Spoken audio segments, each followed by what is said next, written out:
Yo guys, it's Mez Productions here and welcome to a brand new series which I'll be making. This is gonna be the history and background of each Overwatch character or hero. If you support the series, this is gonna be a brand new series. I'm really excited for you to hear my thoughts on this. And yeah, the first character I'm going to be analysing today is Genji Shimada. Genji, he was about 35 years old, around about that, is an offensive character in Overwatch. He's the youngest of the Shimada clan, based in the map Hanamura. The clan was corrupt. They built their wealth through illegal trade of weapons and drugs, also assassination jobs. Genji was a bit of a playboy. He didn't really care for the rules and the regulations of the Shimada clan. But Hanzo, his elder brother, had more responsibility. Genji was always addicted to his training. He would never stop training and always loved it. And because of his playboy acts, the other people in his clan couldn't really take him seriously. Hanzo felt he needed to give his brother a push, so he urged him to change his ways to play a more active role in his father's empire. This can be seen in the dialogues. It is not too late to change your course, brother. It comes to this. So this is what has become of you. A pity. That was your dream, not mine. That was another life. There's no time to dwell on the past. Now we fight. We shall see. Brother, we will fight again. Well struck. What's wrong, Hanzo? Don't you recognize me? Genji did in fact fought Hanzo, because Hanzo didn't actually, you needed to push him, so they fought, and Genji was presumed dead for quite a while. However, until Overwatch rescued Genji, specifically was rescued by Mercy.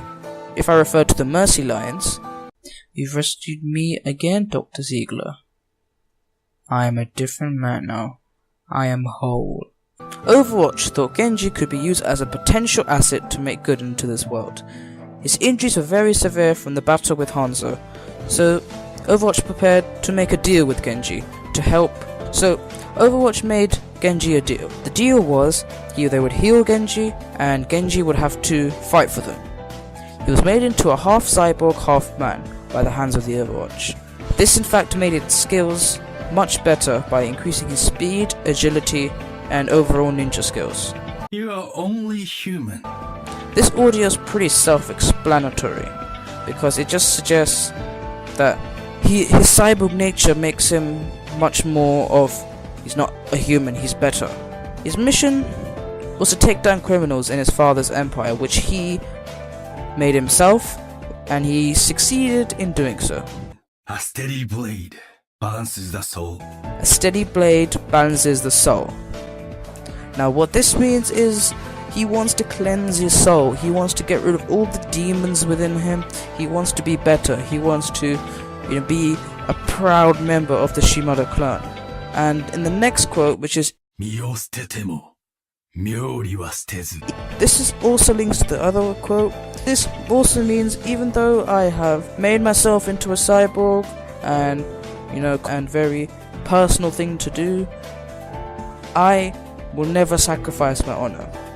And that is very, very beautiful, because his honor is most important of everything, and that's, I guess, the Shimada way. So he's actually learnt more when he died, which is kind of ironic. So whilst doing that, he resented himself for what he had become.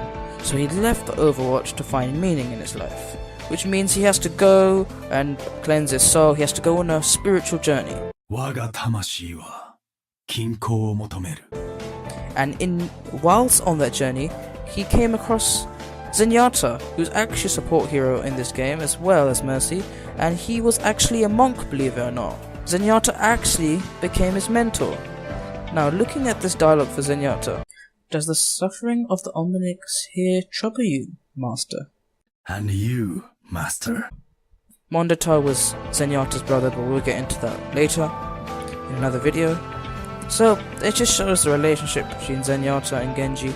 This also took place in Nepal. That's where Zenyatta and Genji came across first time. Now, the next quote. Just setting foot here sets my soul at ease.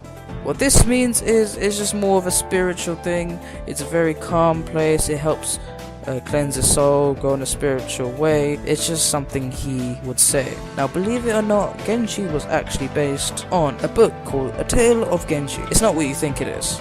It's actually a Japanese literature which was written in the 11th century. It tells the story of Hikura Genji, the son of an ancient emperor who was removed from the line of throne. Now, Genji's mother passed when she was only 3 years. Genji also fell in love with his stepmother, which is really weird, whilst cheating on his wife. Kidnaps his stepmother's niece to make her his ideal lady. Now that is really weird.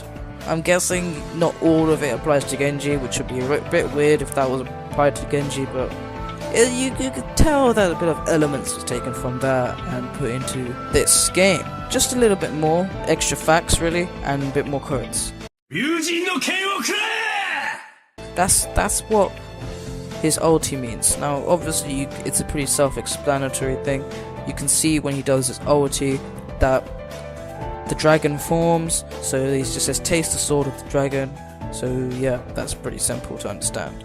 Now when he kills any person on opposing team, he says flow like water. It's probably one of the Shimada ways or something he learned from Zenyatta, but you know, that's probably what he says. Now I think that's all for Genji in my opinion, because he's quite a complex character to play with. You've got like a 3-star difficulty on him. Genji and Hanzo's story are quite interlinked, so I'll be doing Farah in the next video, so yeah, be sure to stay in touch with that.